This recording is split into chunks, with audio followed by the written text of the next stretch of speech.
Good morning, hey Global! Good morning! Nakaka-tense ko lang tumayo dito. Anyway, nandito po kaming dalawang mag-asawa. I-share po namin sa inyo yung nangyari po sa aming health crisis 2012. Background lang po ng konti. Both we work at the hospital. Siya po ay isang finance manager, accountant po siya by profession. Ako naman po, purchasing officer sa Bernardino Hospital, sa Navaliches po.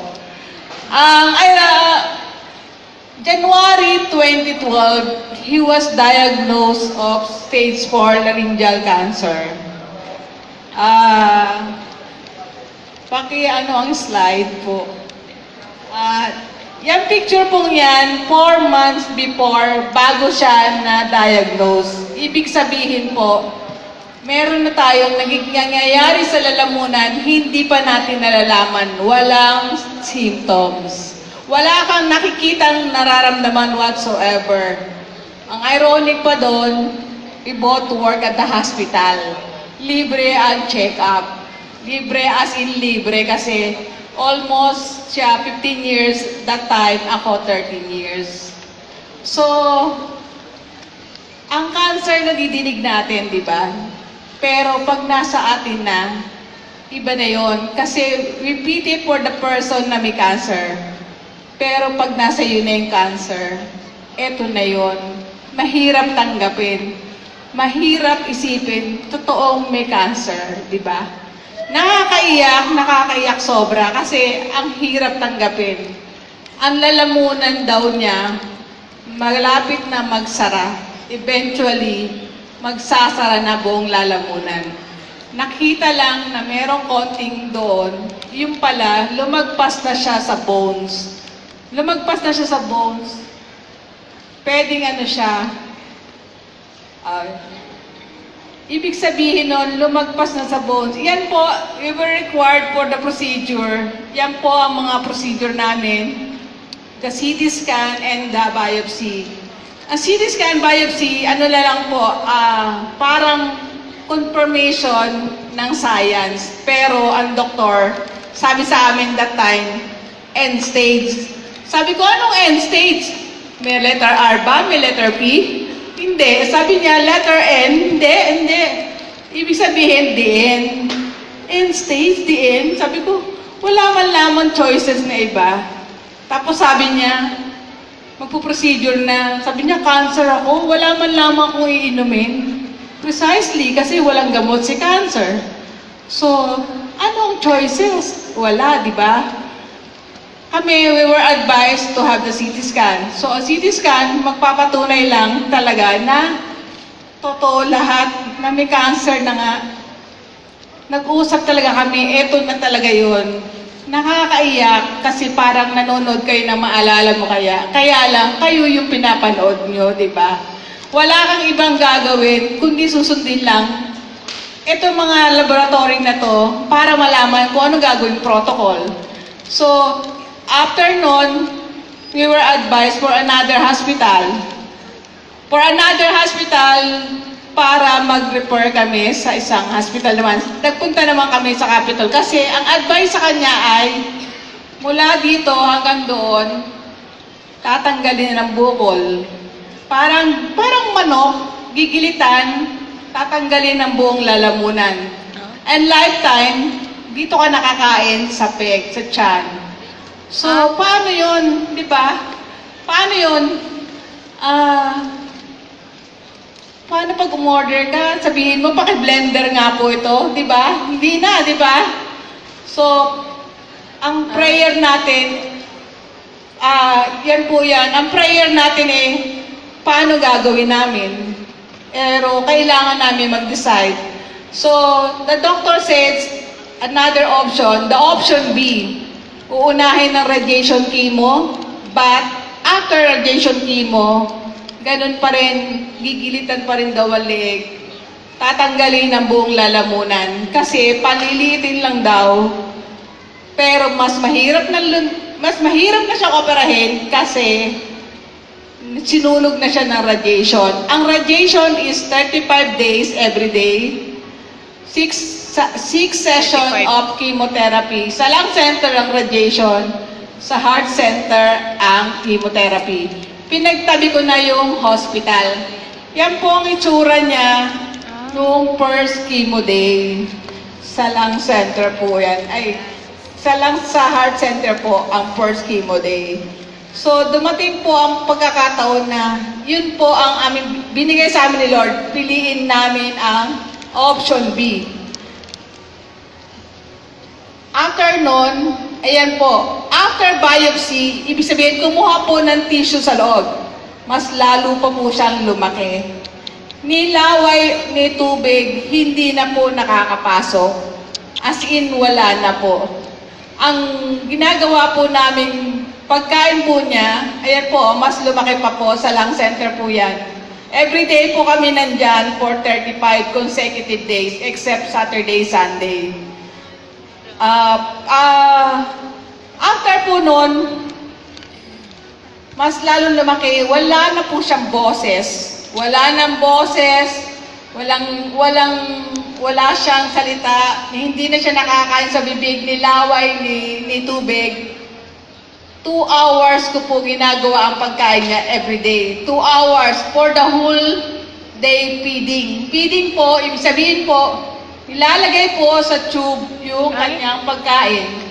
Ayan po, kung makikita nyo, I make it a point na maging happy sa harapan niya.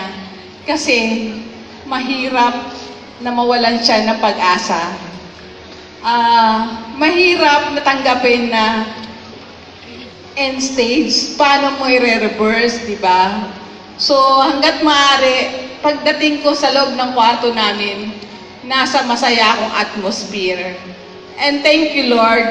God gave me so much strength kasi hindi kakayanin ng pag-strength. Yan, mga fifth chemo with her sister, dumalaw po sa amin sa heart center. Kung mapapansin niyo po, very black na ang kanyang part ng lalamunan. Kasi po, sunog na siya. Sunog na. Hindi na siya gaano nakaka-react. NR po, no reaction. Hindi ko alam, ayokong tanungin kung masakit, kung saan naman. Yan po, ang nangyari po, after na po lahat ng procedure. Nasunog, and yet, malaki pa ang bukol sa labas. So, hindi namin alam kung gaano kalaki ang bukol sa loob. Ano po ang yan? Meron pong video yan. Ito po ang first video na makikita nyo kung paano po ang lalamunan nagkakaroon ng bukol. Hindi natin iisipin, ang lalamunan nagkakabukol pala. So, yung mga nag-smoke po dito, beware po. Possible po. Marami for sure. Yan po ang isang daw pong dahilan. Smoking and drinking so much. Although hindi naman po siya ganon ka-heavy, but possibly bumagsak ang immune system. We all have the cancer cells. Kung makikita niyo siya, ano na po yan? Second, may first video po. May first video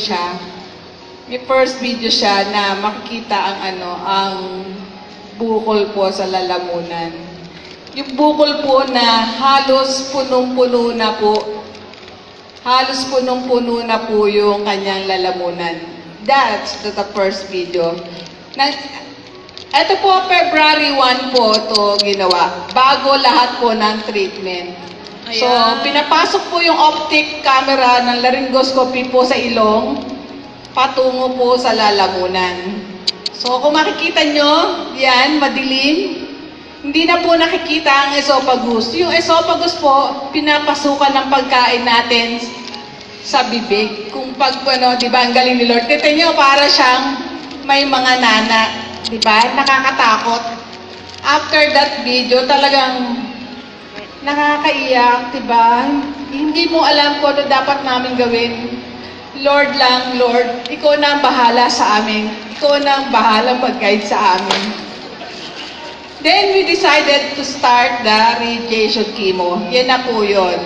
So natapos po, radiation chemo, that's the end. Yan po, stop the video.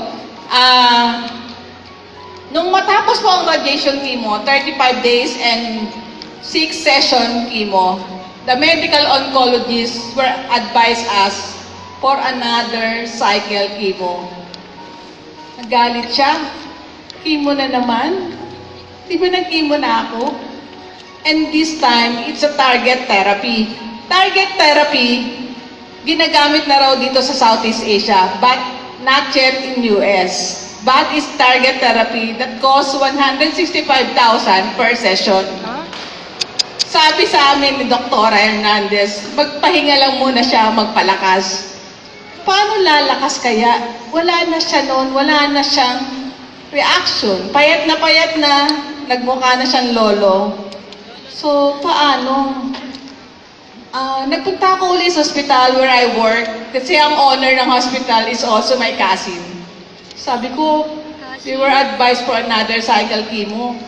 Paano yun? Sabi ko ganun, pag nag-chemo to, baka pangalawa pa lang, pumirma na to. Kasi talagang wala eh. Lagi lang siya nakahiga. So, paano ang gagawin? Some people send me some at Facebook. Nag-send sila ng mga anything na pwede naming alternative. Madami, iba-iba. May binigbigay sa amin nga na kung ano-ano. Kung pwede nga lang, bigyan siya ng anting-anting noon that time para lang mabuhay ka. Pero talagang mahirap i-reverse eh. Kahit ang doktor ang nagsabi sa amin, napakahirap nito. Pero pag napili nyo yung tatanggalin lalamunan, bibigyan ka ng support group. Support group, yung ba kailangan natin that time, di ba?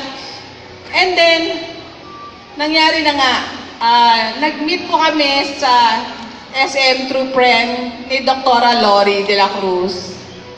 Senior niya po ang C24/7. That time, wala kami nasa isip kundi gumawa ng ibang paraan. Something to do rather not doing anything. So, ganyan po. Ito po ang paano kung pagkain na ginagawa namin. 2 hours ko pong ginagawa yan everyday. Then, sinushoot po sa peg sa kanyang tiyan. Directly sa tiyan. So, hindi po mahirapan, 9 capsule a day, 1 Colidus and 1 Restore Life. Budget constraints kasi madami na C24/7. So, hindi siya mahihirapan kasi dito lang. So, yun yun. After 2 months and 1 week, we are advised to have another laryngoscopy. Ayaw pa niya. Natatakot siyang makita ulit yung bukol sa lalamunan. Yun yung second video. Yung second video na yun, makipakita natin second video.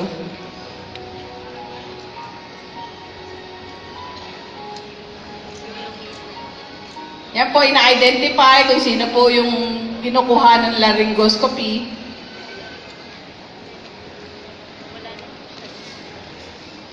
Ayan, ano po, yan po, ang doktor po yan, nung pinapasok niya, ilang beses niya po sinabi, as you can see, 4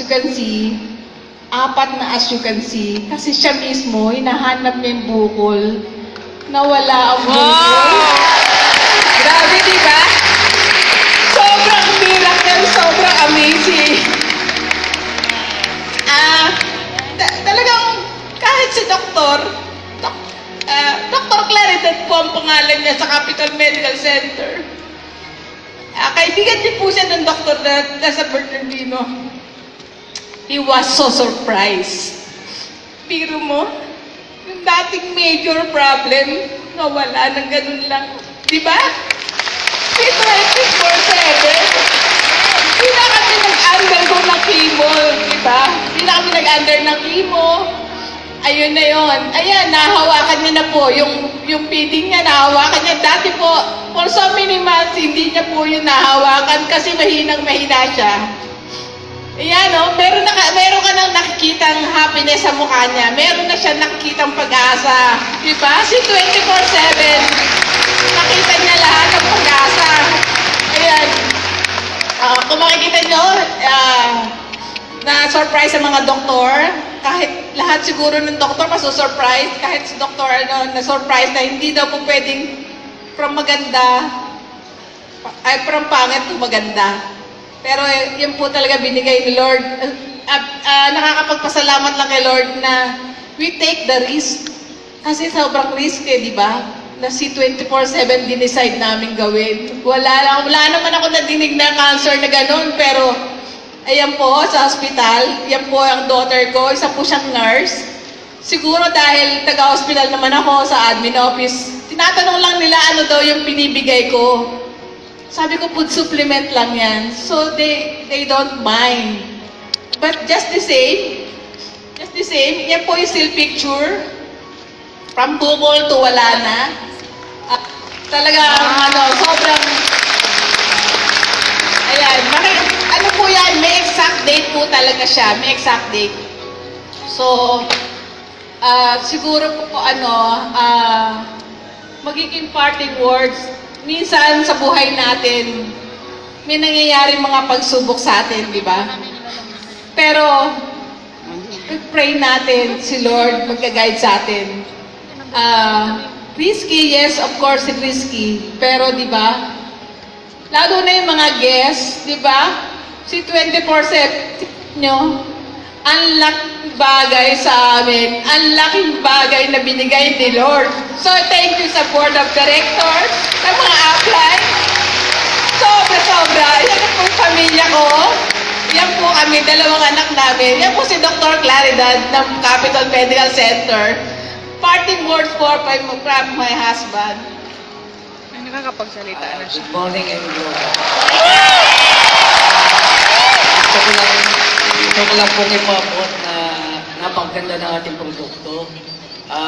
Sana maging inspirasyon ito, lalo na sa may mga sakit na dumanas na katulad ng dinanas ko. Na kahit stage 4 na po, meron pang pag-asa. Meron po tayong magandang produkto na pwedeng makalakas sa atin. Maraming po salamat. Nagpapasalamat po ako sa sa Panginoon. Siyempre sa aking may bahay na nagtsagang tumulong nagtsagang mag-alaga sa akin, sa aking mga pamilya. At sa nag-introduce sa amin ng C24 kay Doc Lori at saka sa kanyang mister si Manny de la Cruz. Maraming salamat sa inyong lahat. To God be the glory. Thank you so much. Grabe, power. Yes. Galing-galing.